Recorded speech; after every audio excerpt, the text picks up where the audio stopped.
Shelley Harrington has been a registered nurse for 20 years. She worked at Renaissance Hospital for over a year, but resigned in October of last year because she said she grew increasingly more concerned with hospital standards. Many times they didn't have essential emergency medications that were very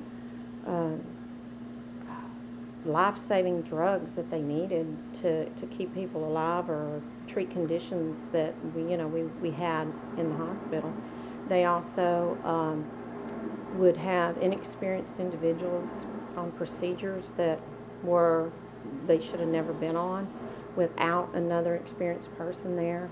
Those are just a few of the concerns Harrington wrote in a letter to the Texas Board of Health Services.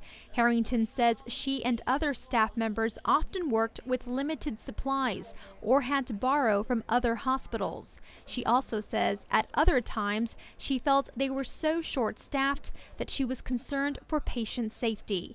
Her concerns, she said, fell on deaf ears. If you complained or rocked the boat enough, they just eliminated you. They didn't listen to you. You would be shut down in mid-sentence. It was very, very frustrating. This is not the first time Harrington has spoken to Fox 4. She brought her concerns over Renaissance standards to us in November, but did not want to be named. At that time, the Board of Health Services had not begun the investigation, but when we spoke to a doctor at Renaissance about the accusations, he said the hospital had just been evaluated and cleared by the Healthcare Facilities Accreditation Program. The accrediting agency found that all of the allegations made against the hospital was not substantiated.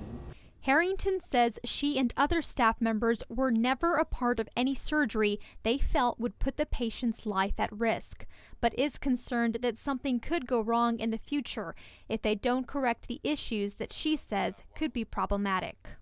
Nobody's born knowing how to do any of this stuff. You have to learn it. And they have very adequate staff there. They have good staff. They have people who really care about what they're doing. They want to be there because they want to do what they're doing. They want to be nurses. They're not there because, somebody told them be a nurse, get rich, because that doesn't happen, Harrington also wrote in the letter her concerns over employees not getting paid on time and allegations that employee insurance premiums haven't been paid. While some employees have brought those charges forward to Groves Police, she says those still working there are caught in a bad situation that she fears could affect their careers. The people who are still there, they either have no other option and they're just praying for the miracle, or they're just, they're hoping that that knight in shining armor is going to come around the corner and bail the hospital out and it's all going to be okay again.